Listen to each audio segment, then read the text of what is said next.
Hello, hello, hello. Welcome to the Single Moms with Power podcast. It's a podcast where we help educate, celebrate, and empower single moms. I am your host, Nicole Harris, and listen, do I have something special for y'all? You guys have to stay tuned with me for a good 30 minutes because the person who I am going to be talking to is going to bring some fire, okay? I've been knowing this young lady or this woman since 2014, and when we first met, it was just like, this is like my sister that I never had, and I've watched her grow for the last 4 years, and it has just been a joy to just pick her brain, see where she's at, and just share the experience of life with her. So without further ado, I want to introduce you guys to my friend, Cheryl Williams. Oh my God. Hey, Cheryl. Hey girl. Hey, girl. Oh my God. I just want to give you a hug. Like, okay, a hug like this. Yay, love you. Oh my God. Thank you. Like, thank you for saying all that. Yeah. Oh my God. That was big. Like, I feel really important. Okay, Like, you are. oh my God. Thank you. are. I appreciate that. I No really problem. do. Thank you for having me too. Like, this is for real. Yeah. Yeah. We was talking about it. And it's Gotta the real make it. deal. Gotta make it happen. You Yeah. know, sometimes you gotta do things that you don't want to do. Yeah. And getting in front of the camera is just something that I never wanted to do. Yeah. I never wanted to do it, and I just kept saying, I know I can do it. I know I can do it, and I just kept writing stuff down on paper, but not putting it into motion. And I just said, you know what? I'm gonna do it. You gotta do And it. I just That's kept good. doing, just And kept going. It's And it's a struggle every day to just keep reminding myself that, okay, Nicole, you did one, now you can do Right. another. It's just like putting one foot in front of the other. Yeah. But we are not here to talk Okay, about okay, me. all right, We all are here to talk about you, your story, and, just drop a couple of nuggets on us. Okay, I see what I can do. All right. So what's up? Like, what's up? What, I mean, I want to know. I yeah. want to know, and I think a good place to start would be high school. Let's start there. Oh God, high school. It's not much to say. I mean, about high school. I mean, I didn't finish. Okay. I say that. I was in and out, right? Mhm. So I went to school when I needed to go to school. I passed all necessary tests, might I add. All right. I mean, I would literally come to school and come get my award, and then it's like, Cheryl, you still go to school here? Like, what you doing? So high school was like that. I dropped out. I guess I tried to go back as a junior, I think it was. Mhm. And but by this time I had a boyfriend or whatever. So the summer before my junior year, my dad got this job. Okay, he moved to North Carolina. It was scary, and we had to go. And I don't want to ride no airplane. Okay, so the long story short of that is I didn't go, and so I stayed here, and I was gonna go to school, and my dad cried because I didn't come, and I liked this boy. Like, it was a whole lot of stuff going on, and that was high school. And really, that's when I really started having to, like, live real life, when I really think back on it. Okay. Yeah, because Okay. I really had to, I went through some crazy stuff. I Okay. trusted some people did me wrong.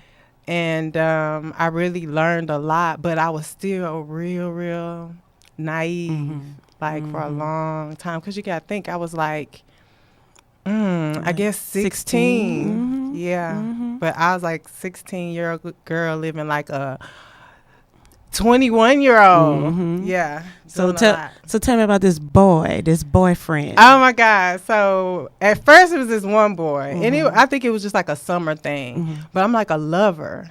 So I mean, I'm a rider. Okay, so it take a lot for me to like be down for you. But this one boy, I was down, and it was the summer thing, and a lot of things happened with him. But between him came this other guy, let's say, because he wasn't a boy, because he was kind of different. He was a little bit older, you know. He had finished high school, you know, and he was actually, you know, call me pretty and not you fine and all that kind of stuff. And this guy ends up, you know, being that guy for me for a long time, and I ended up not going back to school and being with him, and you know, getting a job, and you know, I want to build my life with you. And so did y'all get married? We got married, of course. It took about 2 years. We got married, and I didn't have no baby. I wasn't pregnant or nothing like that, but we got married just because I was totally committed to this guy, right? Or whatever. Right. So, and I lived a lot of life with this guy, and there were a lot of things.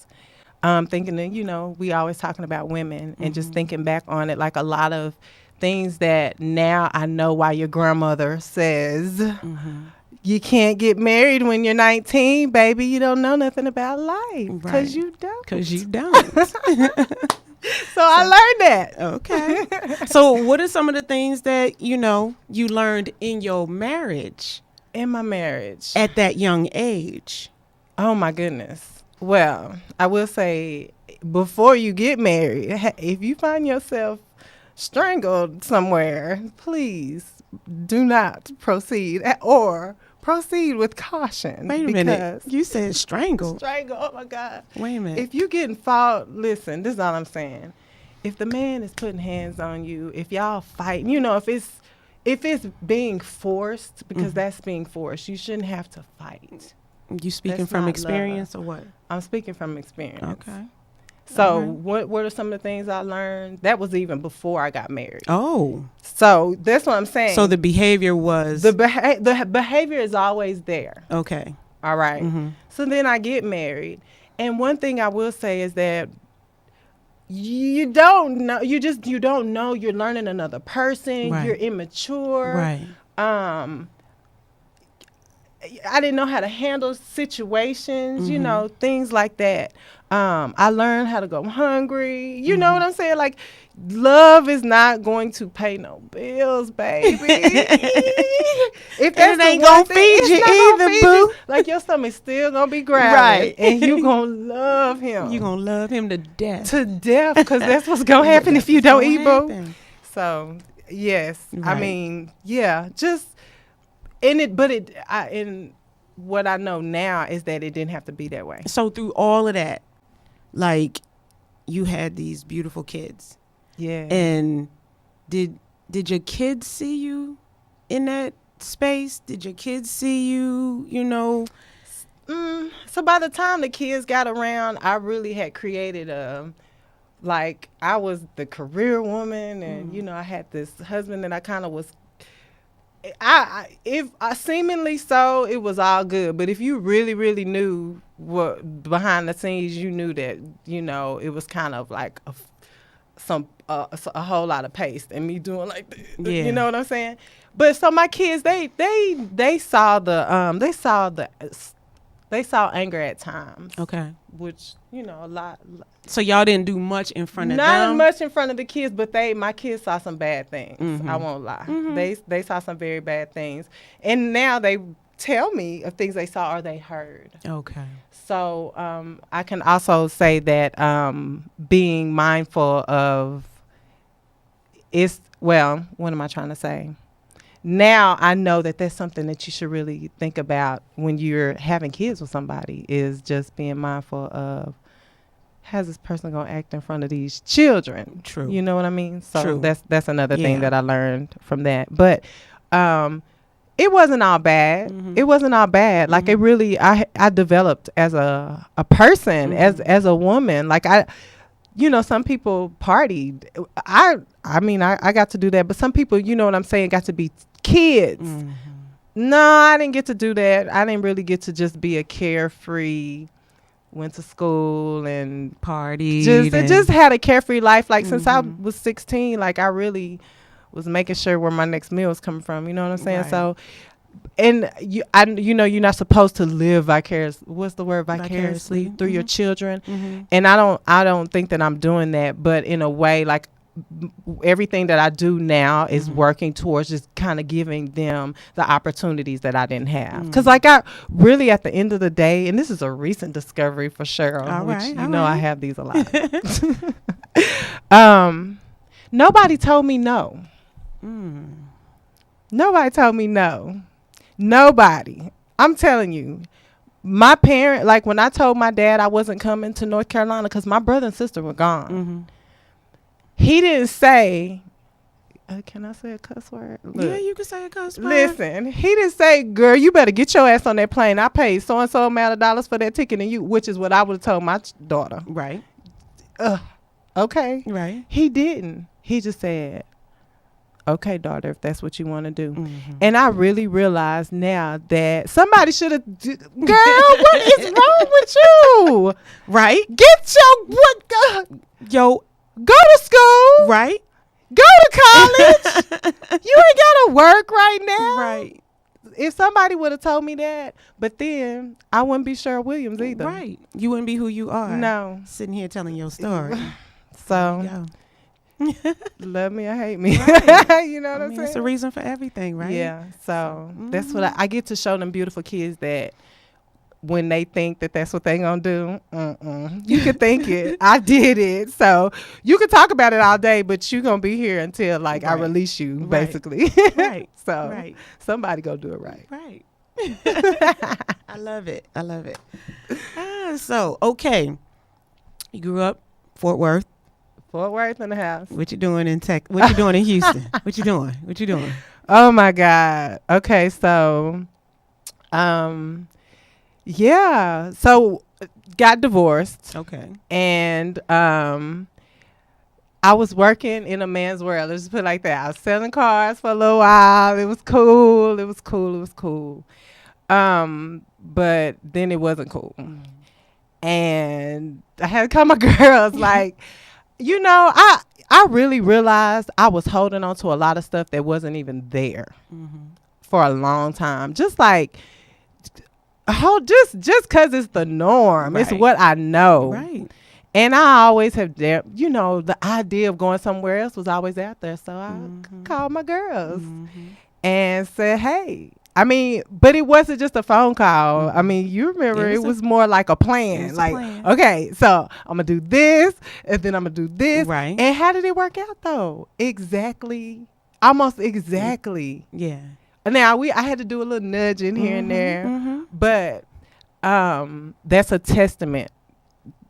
It's a testament. Let me tell you, if I can't say nothing else on this Single Moms with Power, this is what I would say.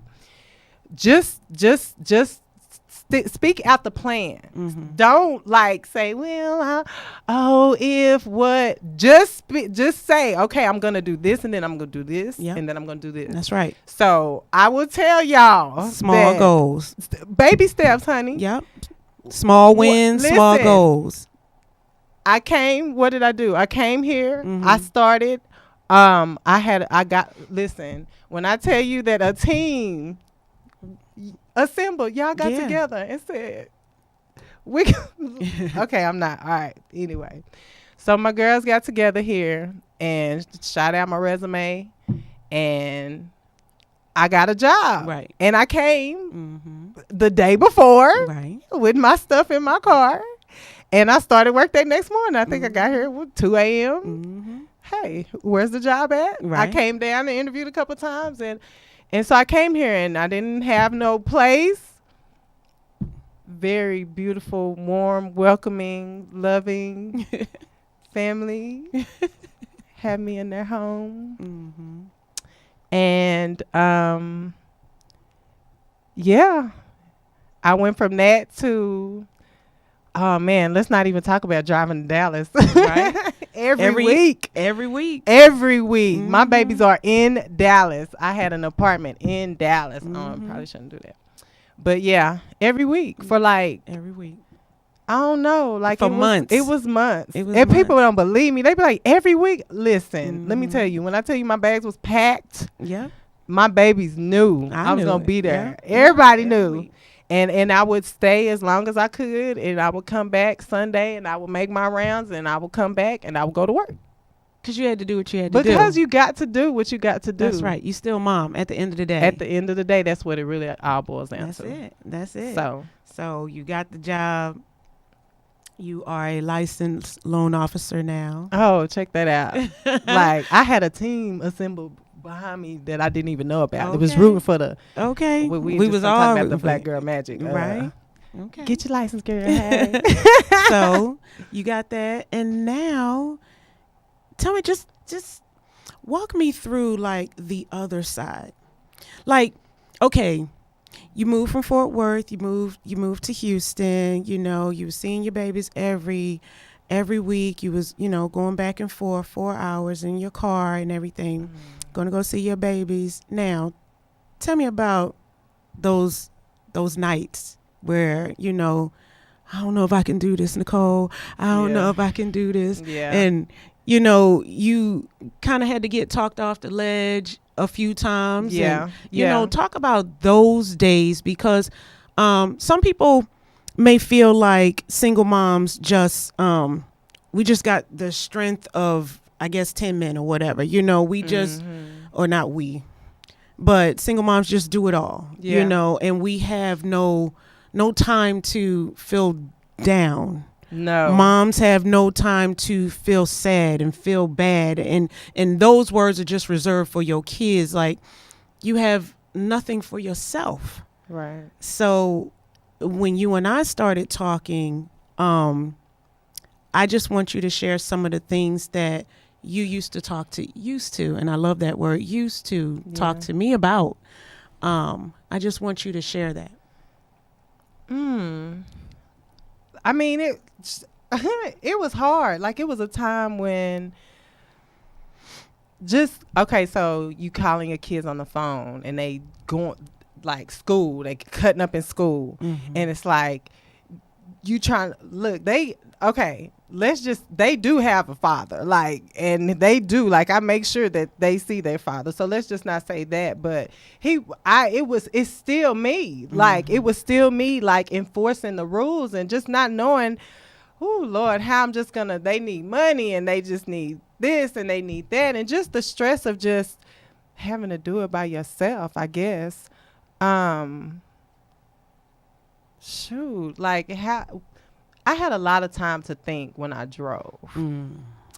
And when I would drive, I would really mainly, because at first we would talk a lot when I was first driving at first. But then I decided to be able to use that time to be able to just kind of think about why or not why, how did I get here? How did I get to... How did you get to driving there 4 hours, you know, a week? And really, like, and it goes back to what was you holding on to in Fort Worth? Right. And then it goes back to, well, what was them 13 years that you was married about, and, you know, them 20 years that you spent, you know, with this person? Like, what was you thinking? Right. And it was a lot of discovery of self, because it's my fault. Like, not in a way, people always say, it's not your, well, don't blame yourself. But yes, blame yourself. Like, what's wrong with you? Right. Look into yourself, girl. Like, Right. shoot, okay, I got some issues, so I need to figure that stuff out and not have those same behaviors. So a lot of my rants would just be about what I done figured out about myself. And, you know, the other side. So you say, what's the other side? So now I really feel like I've evolved from that, from those things. Yeah. Like my mind is more open to different things. Like I found love. Like I have not just from another person, but like my home feels more loving. Right. Right. You have to be there to understand. Like a person you have to get to that point. Because it was a time when I lived, you know, like our first place, like when it was just me and my kids, when I was like, my two side pieces, it's us, you know, it's like us against the world. You that's gotta right. understand. I said that with mine too. You know, we was living kind of tight. you know, and Yeah. we forward. But when I left I loved my place. I loved it, but I had to give it up. And I tried everything in my power to keep it, but I just couldn't. You know, I could if I could dug it up and brought it here. That's what I would have done. But I remember one conversation that we had, and you were telling me about somebody, and I was like, you know, Cheryl, we talked about this. We talk about this all the time. You got to let it go. And when you let it go, when you know that you letting it go, it's going to be like mourning a death. Didn't I tell you that? And then I remember you saying to me, you was like, oh my God, it does feel like, you know, because you just stopped talking to that person and it was just like, it was hard. But then when you got over that, like when you got on the other side of that, like we do when we deal with death, it feels like just feels like you like you can breathe. Oh my God. Yes, it feels like you can breathe. And when it's something where you did, like, part of me didn't realize that I was up under that as much as I was. Okay. And I hadn't really thought about that too, like getting away. Like, it was so many things that I needed to disconnect from. Right. And I think the moral of the story is disconnect. Take the time to disconnect. I do it a lot. My people be mad at me, Cheryl, I ain't heard from you. Where you at? Listen, I'm under a rock. That's where I am. Because you have to. I have to. I'm too, people think I'm, some people think you always talking about energy. No. It's real. Energy is real. And sometimes it drains me. Like, I couldn't, like, all the drama, when I really realized, and I tell you, in this last, like, 6 months, like, for real, sidebar, take a fresh lemon and just put it in your bedroom, you and your boo thing. If it stays yellow, good energy in the room. If it turned brown, y'all need to go get you some sage and put some sage on that shit. You know what I'm talking about? Okay. That's just a sidebar. But no, for real. But the energy is real. So yes, bring back what you're saying. When I disconnected from that, it was, and it allowed me to have what I have now. Right. It really did. And it was like, it was a stronghold, and I didn't even know it was there. So now it's like really awesome and amazing. I feel all. But I saw that. And we're gonna talk some more about that with a few of our other friends. Oh, cool. Oh yeah, and just see how we're doing from the time that I met you guys to now, and the different conversations that we've had, because a lot of people don't think that I talk to, I guess, my friends or to women in general about self. About get to know yourself. Right. And I'm not talking about like get to know like all the cracks and crannies of your body. Right. I'm saying like how you are, like inside. Like, the biggest question that I always ask people to ask themselves is why? Why do you do what you do? Ooh. Why do you like what you like? Ooh. And be brutally honest with yourself. Right. I'm going to tell you this. Maybe about 85 to 92% of women, they can't answer that. No, they can't. And they can't do that. No. They need to start. Oh my God. Because when you do, and when you find out who you truly are and what you can put up with and what you will not, what are your things that you like and the things that you don't. Once you have that in your life and that's it, everything opens up. It like a window, understand everything. And it starts.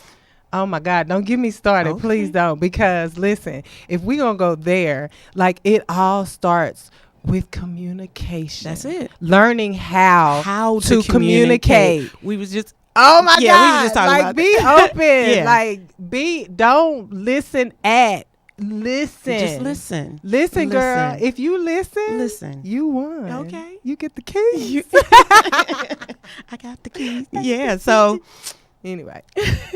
Yeah.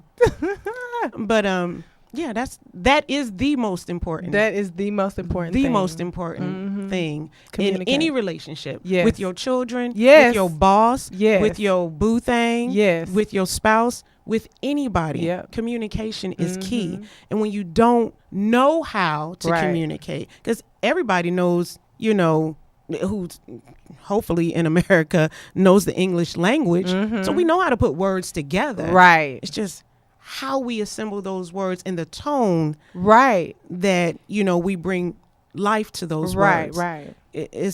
We just gotta know how to do that. And what's important with that is you have to study every person, and that's why I don't let everybody in my space. You can't, because I'm not gonna waste my energy on you and you being foolish. That's right. Are you serious That's right now? That's right. We can't have You can't. that. So circle back this, but hey, I love it. It don't matter. It doesn't matter, and it makes you comfortable. It makes you happy, right? And you know that your circle is going to push you exactly to do the things that you want to do. Exactly. And so I'm glad to be a part of that circle. Wow, me too. Woo woo. I love you. Yeah. So anyway, tell me about what's going on now. Oh my God, what's going on now? You're going on a cruise. Oh my God, You with your boo thing. No, so let's talk about my kids. Okay, let's so talk about your kids. So just everything's going on. So I got to Houston. I worked hard. Like I promised these kids that they was not gonna be living in an apartment when I got here. Oh my God, I'm gonna get y'all a little spot. It's gonna be probably over here. I just pointed in a direction. Bam, that's where I live. So got the kids they little spot. They doing good at school. My son is 6 foot whatever. Yes, he is. Oh my God. My daughter's afro's like this big. She got a boyfriend. She gonna be 16. And she gonna kill you for saying that. I know. All out loud. I'm sorry, Taylor. I love you and everything. But the moral of that story is I'm like raising little humans. Yes. And it's very interesting. Yeah. Because I have really realized I said I got a boo thing, so he has helped me to understand that you are these kids' mother, right? and you need to mother them, and not their friend. Yes, yeah. And I think I was a little bit too cool with them. So, I had a talk with them. So, okay, let's talk about it. I got a boo thing. All right, so. Single for 5 years, right? 5 years is a long time. Your mindset when you single is way, way single. For real. Well, it's so got that going on, and now it's all come together, and all that stuff I wrote about, and all in my little book once again. Okay. Write it out, plan it out. Plan it out. I pretty much got that, y'all. So Cool. Yay. It's super exciting. I love talking to you. I really do.